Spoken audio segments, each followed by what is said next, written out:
This is Status Update, the creator-led podcast that you can listen to at work, because it is a work podcast. I'm Stevie Johnson, MD of influencer marketing agency Disrupt. And I'm Jake Crabb, marketing manager of that very same influencer marketing agency, Disrupt, and also the voice of Gen Z. Correct. For today's show, we've got the one and only Queenie Porter joining us in the studio. We've found like a little niche for us is, example, Soccer Aid.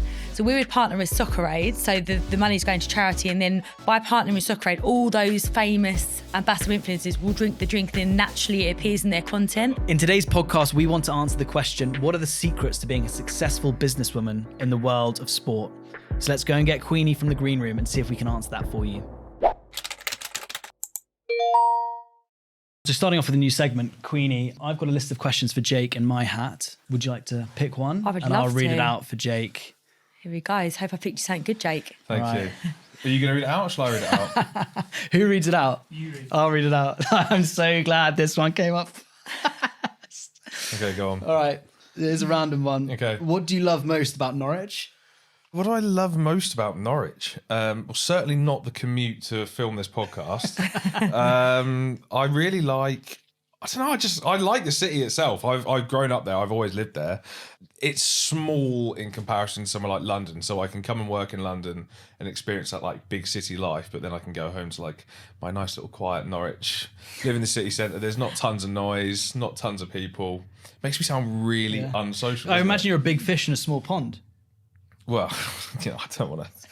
The last thing I'd want to do on this podcast is start bragging, but you could say that. You could say that. I love that. Great, awesome. Right, question Do you want me to from pass it? if you I'll wouldn't pass it to mind passing Queenie. on to Queenie so she can A little... pick out a question for Stevie. Right. I'll pop your hat on mine. I won't look at it yet. I'm really nervous about this, actually. Okay, no, I think this is quite a good one actually for the podcast. Okay. What is your biggest unpopular opinion about social media? This is actually a really hard question. I would say that, and this is probably an answer for general people and what they think about social media rather than people that work in social. Okay. I would say that the biggest unpopular opinion about social media is that it's actually vital in today's society and for how we connect with people and how we live our lives. And by Okay. that, I mean, you will have people that are older generations to us that view social media as maybe a bit of a waste of time and kids spending too much time on it. And is it bad for mental health, etc., which all of those are valid points. But what I would say is that if you look at how we connect with people nowadays and the interactions that we can have and not having to do that in person, I think it's really vital to the society that we live in. Okay.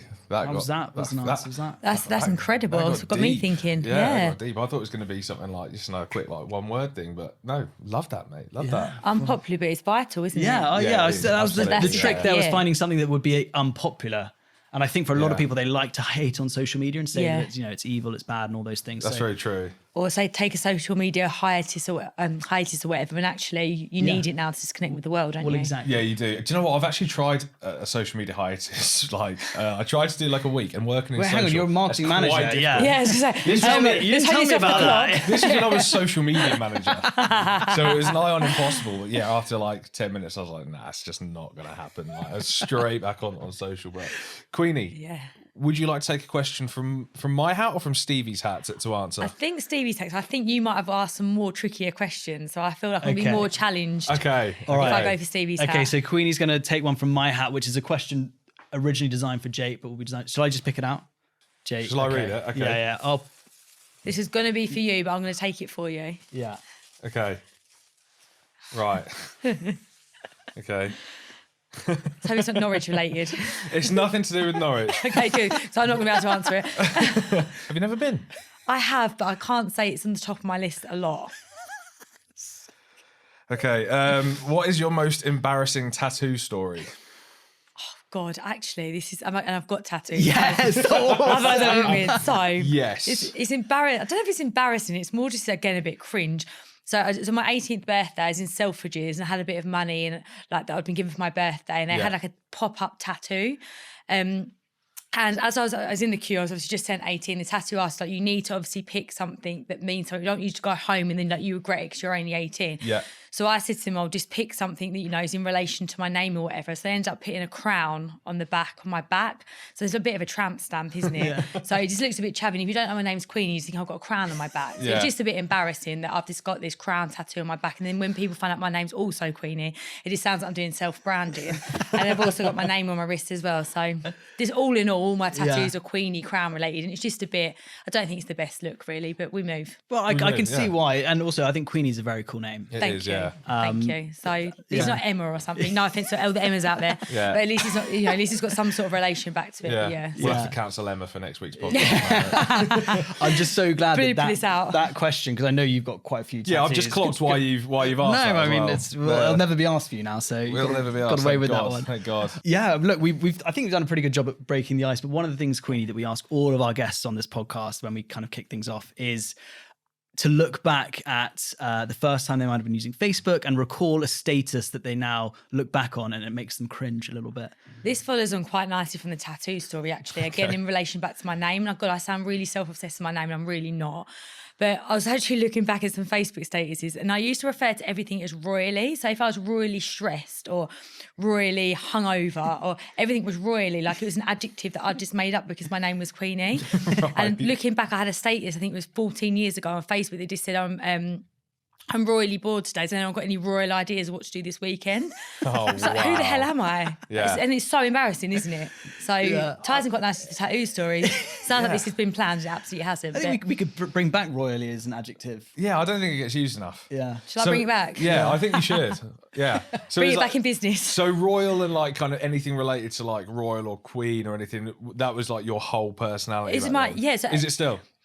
I think so. But I think with age, I think I've learned to not keep referring back to it. Like I'm bigger than just what my name is and I don't want to just be in relation to that. But I think it's because my name was always been so different that I've always kind of just used it as a bit of my USP, I suppose. Yeah. I get that. I like it. Any meetings you have for the rest of the day, you're going to use royally. I know. Now, the next meeting I've got, I'm going to use royally. And I think I might bring it back. I think you're right. Yeah, absolutely. But it's cool, you know, with a name like Queenie, I think you can get away with it. I always had a slight issue with my own like name, not an issue with my name, but just like who I was as a person, you know, Stephen with a PH, but I didn't want to be Stephen, and then Steve didn't fit me, and so you know, Stevie was always a baby's name. Like there was no grown-up called Stevie. And then teachers at school started calling me it in my teenage years, and it kind of stuck, and now I absolutely love it. But it took me a long time to determine like who I was with my name. Well, my surname's Crab, and that was like my entire personality growing up. My nickname was Crabby. I've got a crab tattoo on my arm. Like my first email address was like crabby64@hotmail.com. Like I lived up to the crab name in a way that hadn't been seen before. So I think you just do, don't you? You latch on to that kind of. I think you're right though. When you're younger as well, and you're trying to find your identity, I think that's a good way of kind of having an identity until you find out who you really are. Your name is what you've been labelled with. So I think we've all kind of then kind of used our names in some way, haven't we, to kind of use our identity until we're maybe mature enough to own it. Queenie, thanks so much for joining us today. We've been really keen to have you on the sofa and to chat through different bits with you. We obviously want to speak a little bit about what you're up to at the moment and your work with Wow Hydrate, where you're MD. Can you tell the listener and the viewers a little bit about Wow Hydrate and what you guys do? Of course. So we're kind of known as the nation's favourite hydration option. So I think there's lots of hydration drinks out there, but we're quite clear that we want to be the everyday go-to, whether you're playing sport or just being an everyday athlete. And by everyday kind of unconventional athlete, we affectionately call it, is whether you're going to work, whether you're going to the gym, or just any way, you always need to be hydrated. So we've got two variants: an electrolyte, which is basically the quickest way to be hydrated. Electrolytes basically trick your brain into thinking you're more dehydrated than what you are, so you absorb water quicker. So that comes in a few variants. And then we've got protein water. Protein's become really fashionable the last few years, but what's special about ours is it's collagen based. So I like to call it Botox in a bottle. So whether it's the aging side of things or the more serious sports side of things where you want to do white muscle recovery. So we've come a long way in the fact that we exploded into the market really sports driven. And now that we've become really credible in the sports industry, we now want to be more available to the everyday consumer. So like our kind of said earlier, unconventional athletes, whether you do physical sport or just, walking your children to school or going to work or, having a meeting, we like to think we can kind of offer everyday hydration, whatever your mission is, basically. You're obviously working a lot, as you said, like in sport, and obviously being a hydration drink, it kind of naturally lends itself to that more kind of sport industry. Absolutely. Anyway. Did you always picture yourself working in like the sports industry, so to speak, or did you end up there by accident, as so many people do in their careers? It's quite a funny story, actually. So I always knew that I wanted to be successful and be a businesswoman. All through school, I was always really focused, and I absolutely loved playing football and I love sport. Thank God it's moved on heaps and bounds since, but it was kind of not the done thing for girls to play sport. And I loved fashion, loved makeup. I was that really kind of traditional girl as you'd expect. So I thought sport is not really going to be something I'll be able to move into. I don't want to physically play the sport. And my second passion was fashion. So I ended up going into the London Retail Academy owned by Philip Green and basically had a full career in fashion. And then what I didn't realise as I was kind of going through the motions of fashion and kind of Karen Brady coming onto our TV screens, and it's very much documented about her being part of football, that you don't have to physically play the sport as a woman to be part of it. I didn't realise the commercial aspects of it. I didn't realise the kind of the business behind sport. So I ended up leaving fashion, took a little hiatus, and then talking about back to that little break. And then got headhunted by the Co-op Group. So random. So I literally went from fashion to food. And what kind of role was that in then? Was that in like a business? At the Co-op Group. Yeah. So it was head of commercial. Okay. So when I was in fashion, I was at Topshop, I was in the buying. So that kind of dream, Rachel from Friends, sorry for any young listeners, but that whole like Ralph Lauren thing. So do we live in a world where people don't know who Rachel from Friends is now? That is so I was living the Rachel terrifying. Green dream, basically. Yeah. Then moved on to the Co-op Group as head of commercial and basically took over the food function. And brought all my learnings from fast-paced fashion into slow-paced food. Okay. Then within a couple of years, the original founders of Wow come and pitched their drink to me and then just said, look, we need you in the business. We need someone to come and drive forward our commercial side of things. So when I joined Wow Hydrate, we had one listing with Tesco, selling around 500,000 bottles. We're now in directory for 20 million plus this year. Wow. In kind of 4 or 5 years, and it's gone from a 4 person to an office in the UK, an office in Dubai, 30 plus staff. It's literally exploded. But we're not an overnight success. I want to make that quite clear. There's still a lot to do, and there's still so much competition out there. It's a very saturated category, but we've definitely had steady growth to be a future brand forever. I'd like to think that Wow Hydrate could be like a Coca-Cola. We don't want to be a fad. We don't want to be a trend. So I'm really protective of the fact we've had fast growth, but it's all come at a steady pace. Yeah, it's really interesting to know. And it seems like for your own personal journey, it's almost been a match made in heaven, that sport background, 100%. The commercial understanding from Co-op, and then marrying those two together. You mentioned at the start of your answer there that, when you're at school, women going into sport, it wasn't really a done thing, at that time. In today's age, have there been moments where there have been tough elements to being a woman in sport still? I'm a big advocate of right person for right role, rather than sitting here saying that I really want to push women in sport, etc. However, I do think naturally you have to work a little bit harder just for the credible side of things. That people have still got the view that you might not know the football rules as well, or you might not know the rules of cricket or rugby. So I think you have to work that extra hard. But the benefit of that, and this is what I talk to girls and women about all the time, is that when you then do, you then get double praise and double credit as well, and you can stand out a lot more. So as long as you do know your stuff, you actually can end up standing out more. Yeah. I mean, referring back to Karen again, just because, she's a bit of a heroine of mine, is that she has done the most incredible job, but it's helped that she's also was one of the only women in football back in the day. Yeah, she long time ago. She kind of broke the mould a little bit, didn't she? Exactly. So I think you have to take the positives of also an industry where there's not a lot of women as well, because you can stand out. Yeah, and how important now is that representation of women in sport, not just sport in general, but even men's sport as well. We're seeing a lot more in the football and other sports as well. I think it's so important because, let's be honest, men and women are different. We are all built different. And women, not all, but women, we tend to have a bit more of an empathetic side to us. And I think there's so much now in sport with mental health and the pressures of results, how you behave on and off, whatever the foundation of the sport is that you play on. So I think women bring that empathetic element to it and just help maybe looking at the softer side of things. Yeah. Which I think is so important. I think also women can also help maybe in a boardroom kind of settle the egos that maybe a lot of men can bring. Yeah. Just to help everyone kind of see a different view on things. So I think it's really important, not just for women, but actually for the sports industry. Yeah, and just kind of following on from that, there's been a lot of controversy lately about women in sport, not necessarily in business, but like on TV, or commentating, and obviously there's been a lot of stuff with Joey Barton kind of being quite outspoken about it. How important is it for women to have those roles, just like against the naysayers sort of thing? I think for brands, as take Wow Hydrate, I think it's important that we continue using our platform to promote women's sport in general in a positive manner. Prime example, we've just partnered with West Ham Women specifically. Yeah. Rather than You the sit whole on West the Ham board for West Ham Women, don't you? Yes, so cool. so vice president for the West Ham women's team. So I think it's important, whatever platform you've got, whether you're a woman in business, a woman that runs a brand, that we continue to do the positive things for women in sport. Yeah. So rather than not getting involved in what's going on that we can't control, continue making business decisions and personal decisions that will carry on positively impacting it. So we could have done the whole West Ham entity like we have Man United, but we decided just do the women's to just really give the focus and then feel like they've got something separate to the whole entity. So I think that it's making sure that people use their platform to do the positive things and not get caught up in what we can't control. It's a great answer. That is a very good answer. Yeah, that's Love great. that. I'm a massive football fan. I'm a Spurs fan. Oh dear. Yeah, sorry, I didn't mention that before. Oh dear. You might not have come on the podcast if I I'm told a you. Norwich fan, so there's not much competition there for me. Look, someone's got to be a Spurs fan, so we'll let you have it. Yeah, thanks. Don't tell Karen next time you see it. But you mentioned there what Wow Hydrate are doing with West Ham Women.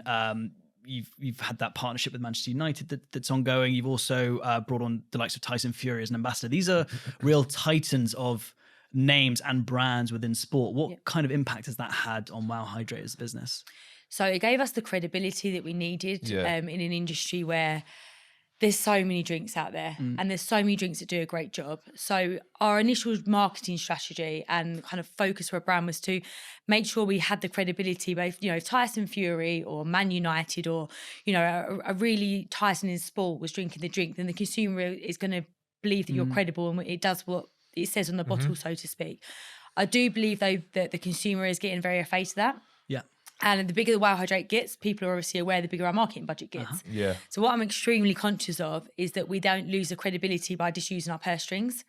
So hence why I'm on a podcast today. I think it's really important that we personally profile the spearheads of the business, but we also authentically do things that the consumer still feels like they're relatable to us. It's so important, isn't it? It's a battle that we find, Disrupt, influencer marketing agency, work very heavily in the creator economy. Authenticity, credibility, trust are like the massive buzzwords, have been for years and will continue to be. And it's about finding that balance where you're partnering with the right types of ambassadors, but that story is believable rather than just, we've paid someone to promote our product. Absolutely. And I think just to caveat, talking about who we support, even though I'm the VP of West Ham Women's, I'm actually an Arsenal supporter. Oh, even worse. Gosh. However, the reason why, just referring back to the question, the reason why we ended up partnering with Man United in the Premier League is because they're so fan focused. Yeah. I think it's very, very difficult. Unless you partner with the whole of the Premier League, how do you pick a team to make your brand endorse and partner with without then segregating people? And for all that, there's some very diehard football fans that may not be a fan of Man United. I think every football fan in general knows that Man United are the biggest football club in the world. They literally are. And they're so fan focused. And they've got such an incredible journey to Alex Ferguson, David Beckham, the class of Ryan Giggs and everything. It felt like a way of us taking our partnerships to the next level from the likes of Tyson Fury, but also keeping it authentic back to the everyday person. And they do so much with the fans, and it inspired us so much. And so our next strategy is to keep partnerships up, but stay away from individuals. Okay. Yeah. Interesting. And I mean, how do you go about making those partnerships happen? We work with a lot of headline brands, big brands. We work with some big names on a lot of the campaigns that we run, but there will be brands that come to us that will be like, oh my gosh, wow, Manchester United, Tyson Fury. Like, what would you say to challenger brands that are coming into the space as to how best to go about those types of partnerships? I think it's understanding what you want to get out of that partnership. Is it that you want Instagram following? Is it that you want eyes on your product? Like, totally understand firstly what the fundamental things are you want to get out of it. Yeah. Secondly, it's quite easy now where people have lots of teams around them, you've got agencies to link you up with who you want to speak to. Do you resonate with them? Do they authentically like your brand or product? Do they actually want to use it? So for Wow Hydrate, we would never partner with anyone that doesn't genuinely want it in their day-to-day life. And I think that you've got to make sure that your brand and their values align. Otherwise, the partnership is so hard. Yeah. It doesn't matter even if they're going to give you 1 million followers. If you don't resonate from the fundamentals of what their journey is and your brand's journey, just stop it. It's a waste of money and you're just not going to get out of it, because us consumers now, because like TikTok and everything, you can see anything at all times. Yeah. You'll just get found out and you're going to ruin your whole brand strategy. Well, I was just going to say, obviously, in the kind of world that we operate in, micro influencers and those kind of creators with a smaller audiences, they're essentially the bread and butter of the industry 100%. now, because, like you say, they can foster those authentic relationships with their audiences, communities. And while celebrities, like the massive names, that they're great for drawing attention, but when it comes to like driving performance, what we found is those smaller creators actually hold a lot more value. Absolutely. So Wow Hydrate do much with like those smaller scale creators who, like you say, are on a fitness journey or on a weight loss journey or doing anything in that kind of realm? We do absolutely loads. Like Strava is a new partnership we're just about to link up with. Very cool. So it will be like the everyday runners. I think I'm just so happy that we picked the strategy of the Tysons and everything 4 or 5 years ago, like from the industry you're in, because that was the curve of when it was the ambassadors, the reality stars, everything else. But I think it kind of went reality stars, didn't it? Sorry, Stevie. Then it went to ambassadors, and now we're on that micro influencer journey. You're absolutely right. Yeah. With the micro influencers, we're in a really privileged position now where they tend to contact us. Yeah. So we will gift, we will, and we don't put any strong contracts or anything in place. It's all very authentic. Yeah. And I think that we've got, a media team now that are out and about always. We love just talking to people on the street, outside football stadiums. People go viral, don't they? Oh, it's a really effective way of getting like kind of UGC in a way. Yeah. Just getting those like quick reactive opinions, like coming out of a game or whatever. Yeah, I think as well, to your point, Queenie, you're spot on in the sense that 5 years ago it was those big celebrity types, 100%. that mass reach. But we're seeing the industry, the creator economy change, and wider digital marketing to an extent as well, in the sense that nowadays, the CMOs are looking for more tangible results and things Viral. like That buzzword I'm pretty bored of hearing, but you are as well. Yeah. And so nowadays, actually being able to partner with the right types of other brands or the right types of smaller niche creators that can drive the performance and those conversions is becoming far more valuable. You still need those attention metrics first, which sounds like Wow Hydrate did incredibly well with those partnerships originally. But it's fascinating to see how that journey's developed over time. I suppose with a brand like Wow Hydrate, though, you're not really pigeonholed to, well, you may be, to a certain demographic of audience. So like, for example, back on the conversation we've just had, Gen Z are very much more aligned to like the everyday creator. They're kind of not really interested in celebs or those bigger names, whereas the older audiences may be. Yeah. So a Wow Hydrate, when you're kind of doing this like creator partnerships, do you have a specific audience in mind in terms of age, or is it just sport fans? It's moving more into that, like I said, that unconventional athlete of just everyday hydration. Yeah. The credibility of sport will come with the partnerships of Man United, etc. I think now we're looking for actually outside of sport. Okay. Because we don't want the brand just to be pigeonholed. I don't want you to feel like you've got to go to the gym or you've got to work out to use it. Yeah. And I think going back to the ambassador thing as well, I think Joe and Instagram brought out that you had to advertise like hashtag ad, didn't you? Then all of a sudden brands really shied away because we didn't want to look like we were paying people. Yeah. And then also ambassadors, influencers didn't want to look like either that they were being paid. It's a really hard grey area back then. So we found like a little niche for us is, example, Soccer Aid. Yeah. So we would partner with Soccer Aid. So the money's going to charity. And then by partnering with Soccer Aid, all those famous ambassador influencers will drink the drink. Then naturally it appears in their content. Clever. Yeah. So I think it's about looking at what can you do better as a brand. So donating to charity, but making sure that it's then an event where there's certain people are there that are going to pick up your product and naturally engage with it. I think that's a nice little way that we're going to be moving into that. Absolutely. That's great. And it's an interesting one because, we speak to a lot of our clients at Disrupt, and a few years ago it was that, do they have to disclose that it's a paid for partnership? And obviously the answer is yes. The ASA rules are very strict with that, and we like to champion that ourselves. But there is still, it's got better, but there are audiences still that might turn off at times when they do see that, and that all comes back to the authentic partnership. Absolutely. Audiences nowadays do not mind seeing hashtag ad or paid for partnerships if they believe in that partnership itself, and they share the same ethos as that brand and the creator, which is really, really important. I wanted to touch on something you said earlier, which was Wow Hydrate isn't an overnight success. Yeah. We've seen astronomical growth recently from a bit of a rival brand in Prime. Yeah. Obviously spearheaded by two of the biggest creators Absolutely. on the planet. How have Wow Hydrate, I mean, obviously, I can imagine there's been a lot of conversation about this behind the scenes, but Of course. how can Wow Hydrate look to kind of stand out as like a totally separate thing when you've got this new brand that's totally taken over the internet and is being, as I said, spearheaded by these two guys who are doing anything and everything they can to get the product out there on screens? What's kind of the game plan? I don't obviously don't give away any secrets, but like how do you approach being disruptive there? You've actually ironically answered it in your question, because if you say Prime, what do you say straight away? You mention them two people, don't you? Yeah. No one's bigger than Wow Hydrate. I'm really strong about that, and I say it to anyone. Wow Hydrate is bigger than anyone we work with in the drinks industry, and it's bigger than any ambassador that we're ever doing. I think if we always stick to that ethos, we're going to be okay, because fortunately Prime have put some real eyes in the category. I couldn't thank them enough, honestly. Ironically, I couldn't thank them enough. Yeah. They've made it really glamorous again. People want to be involved in drinks, influencers are interested. So It's that kind side of of it, cool off the back of it, hasn't double it? tick. Thank you so much. Couldn't thank them enough. However, all you're ever going to do is associate that drink with them two individuals. We're all human. Them two individuals could say the wrong thing tomorrow, or they could, go and do the wrong thing. Yeah. And that brand will unfortunately fall down with that. I think that with Wow Hydrate, we're very clear about who we associate with from a credibility factor.